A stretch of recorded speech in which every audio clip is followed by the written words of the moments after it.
si wàllu état loolu jafewul. alors loolu jafewul dañuy jàll ci beneen point donc Ousmane Sonko daal dinay def benn déclaration bi nga xam ne xëy na jur na polémique bu bëri ci wàllum langue politique bi ba récemment sax Pape Djibril Fall def na léegi benn conférence de presse pour indi ci ay tontu heureusement ba nekk ma président xëy na ba mu nekkoon président ñu bëri ñuy wax actuellement duñu wax donc te ñoom dañoo waroon raser les murs donc Pape Djibril Fall daal nay tontu personne ne rasera les murs et tu n'effaceras personne loolu nag moom la Pape Djibril Fall wax xëy na professeur ñu bëri jàpp na Ousmane Sonko n'a pas parlé comme un premier ministre. Bon, c'est quoi parler comme un premier ministre? xëy na jàpp lu muy wax il a trop attaqué peut-être. Non que trop attaqué non su ma nekkoon président man mun naa ko jàppee nu ne. oui mun naa ko waxee nu ne mun naa ko jàppee nu ne mais dans le fond est-ce que ça veut dire que s'il était président c'est-à-dire que ku wax rek tu te retrouves en prison. Est-ce que mun nga ko certifier. non. Ah non bon je parle dans le sens de disséquer oui. communication contenu communication bi contenant bi oui. léegi nag comme si mun doom ni nga ko jàppee te keneen nu nga ko jàppee ne tam doo ko message parce que perception la ku nekk ak nu ko gisee waaw nu mu koy gisee donc man je suis contre le terrorisme des positions man dama ko xalaatee rek a baax déedéet ku nekk am na nu mu ko xalaatee kële moom jàpp na ne ci xaw ma n'effaceras personne wala nangam bon ku si nekk nag yow tamit dafa lay jox tamit loolu tamit bul fàtte ne yax bu ñuy seeñu la si langue politique bi comme PM wax na ku nekk nag dina jóg pour profiter aussi tamit pour gën a mën a am visibilité voilà andi ay tontu c'est son droit le plus absolu c'est son droit le plus absolu mais comme je le dis communication boo gis rek ton bi intonation bi contexte bi yooyu yëpp da nga koy jàngat léegi nag wax taxul ñu ne bon kii bu nekkoon président kon il serait un dictateur. oui parce que tamit kenn bokkum loolu xalaat. ba jàpp ne lii ne xëy na. ñoom c'est des opposants ñoom lu waa ji wax daañu ko interpréter. ñoom ni ñu ko war a gisee en tant qu'opposant. moo tax ma ne c'est le droit le plus absolu. waaye keneen ak keneen am na neneen nu mu ko interpréter. mais professeur yow tamit en tant que communicant est-ce que jàpp nga ne premier ministre war na tenir propos yu mel nii. est-ce que war na ko tenir. oui. su ma ne ay yàlla def. parce que ñu bëri ñoo ngi def indi ay éléments waxoon na à l'Assemblée nationale ñenn ñi dina leen effacer bu ñëwaatam waxat ñi. est-ce que non xam nga comme on dit xam nga y a des mots qu'il faut peut-être oui en communication y a des mots qu'il faut véritablement utiliser. mais doo ko imposer nit ki ne ko mot bi ngay utiliser. xam nga comme on dit tout est comme je l'ai dit tout est perception. man du ma ne premier ministre tey jii war na wax lii oui des fois dina wax dara. ma ne attention. bi fii moom waru ko waxee nii waru ko woon wax. mais cependant fii. nit wax na fi nit dëgg nga fi autorité waxee nen.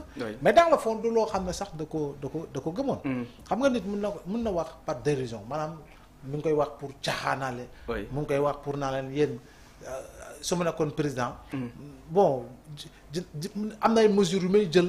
yoo xam ne véritablement si wàllu tontu si wàllu nangam. yooyu yëpp mi ngi si. parce que tey mënuñu enclencher ay réformes yu laal wàllu justice. war a laal code pénal war a laal code de procédure pénale. waa affaire yooyu ba pare ñu bëgg dellu 20 ans en arrière. ce n'est pas possible. texte yi fi nekkoon moo fi nekk ba tey. moo tax liy am ñu koy dénoncer muy am. mais texte yi bu changé. xëy na ni daañu gis li nga xam ne évolution. daañu gis évolution. fondamentalement. En tout cas actuellement le climat politique wala le climat social entre les politiciens noo ko gisee actuellement. bon c'est une infime partie qui parle tout le temps. te ils en ont le droit. qui écrivent ils en ont le droit. qui critiquent ils en ont le droit. oui parce que dans un pays normal day am opposition. effectivement. te wax naa ko ne une opposition debout est une bonne nouvelle. est toujours une bonne nouvelle pour un gouvernement qui sait écouter et entendre. Pour le moment, oui, mais pour moi, on n'a pas encore une opposition debout. Pour le moment, parce que non, quand moi il incarner un leadership fort dans l'opposition. Actuellement. Non, c'est des voix éparpillées. Oui.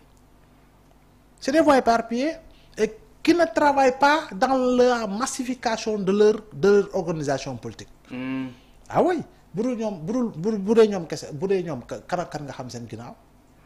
bëriwul de actuellement non ay si ay militants si ay sympathisants ay cadres góor ak jigéen yu ràññeeku nga leen di gis liggéeyaguñu si loolu. Barthélémy c'est le mouvement mais depuis lors. te si loolu nag la ñu war a liggéey gis nga liggéey bi yëpp loolu la. fii il faut savoir mouiller le maillot quand on est opposant. nekk sur le terrain il faut nga tabax lu dëgër am ko. il faut nga dem waxtaan ak ndaw ñi tenir discours yu dugg si nit ñi waaye tey nii ñoom li ñuy wax yëpp journalistes yi bu ñu ko wasaarewul kenn du ko yëg. waaw loolu mu dégg la moom. du def bruit. du def bruit. oui. journalistes yi ak ñi nekk si réseaux sociaux yi bu ñu ko wasaarewul kenn du ko yëg. effectivement. kenn du ko yëg. même les chroniqueurs ñoo ëpp xëy na ñoom ñoo gën a porter ça le combat. FDR taxawoon nañ ko fi mais quelque temps la am duré après disparaître. non mi ngi fii xëy na bon je pense que Khalifa Sall. am na ñu quitté Anta Babacar Ngom quitté am na Khalifa Sall je pense que la présidentielle est tournante. oui je crois bien am na keneen ku jël bon léegi FDR nag bon contexte bi amul contexte bi tax tey ñu ne FDR tey bim nga dégg ko deuxième troisième étage déedéet. rez-de-chaussée lay nekk ba tey. amul benn contexte instant bii nii bu. non le contexte politique le contexte social imposé wul benn force politique ñëw taxaw askan wi topp ci ginnaawam amagul wax ma du am de. mais amagul. moo tax pour mu mën a taxaw fësal boppam avec des questions qui vont intéresser les Sénégalais dans le représentement majoritaire amagul. Je discutais avec un ami mais actuellement on a une opposition de conférence de presse et de publication sur Facebook est-ce que mën nañoo wax loolu. waaw bari na ci. bari na ci très sincèrement. bari na ci moom. actuellement. oui publication yaa koy bindal sa bopp yaa koy envoyé. oui partagé ko. du bureau politique du secrétaire exécutif du dara. yow chaque jour yaay bind chaque jour yaay envoyé. loolu moo gën a fës du ma ne. du ma ne ñëpp mais moo gën a fës effectivement moo waaw pour le moment foofu la ñu toll mais du ma ne du ñu am mukk du ma mës a wax ni du ñu am un leader demain du ma ko wax.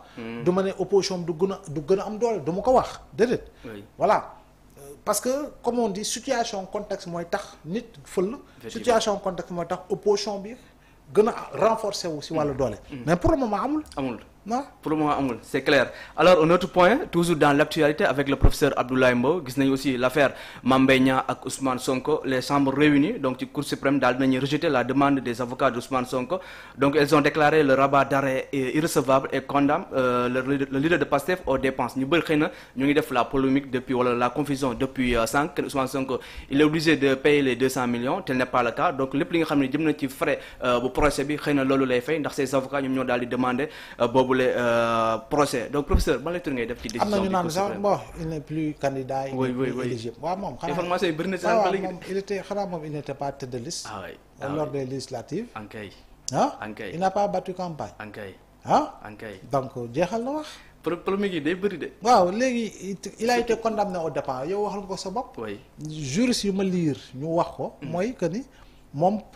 frais yi nga xam ne dépensé nañ ko si wàllu procédure bi. oui ak huissier greffier ak yooyu. moom loolu lay fay effectivement kon. gars léegi sàmm léegi gars yi plus naan day fay 200 millions yeeg. non kon nañu ndar képp wax jooju. xam nga manipulation bu bari. bëri na manipulation. voilà moo si kii ay il n'est plus candidat xam nga il n'est plus éligible. condamné au départ lañ la wax. oui voilà donc je pense que loolu leer na. loolu leer kañ boo si sukkandikoo rek 2022. procédure bi jeexagul woon. te jamonoy Khalifa Sall introduit nañ fi rabat d'arrêt ñoom ñoo ko fi taxawoon ne le rabat d'arrêt n'est pas suspensif. oui voilà. donc bu fekkoon loolu la kon boog procédure boobu xanaa dina ko empêcher.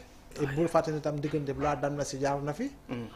donc defe naa ni leer na si Sénégalais yi. leer na Sénégalais yi waaw. l'affaire Sonko Mame Mbaye Niang tamit bi ñu ko waxee xel day dem ci lu bëri li nga xam ne xëy na fi ci wàllu politique.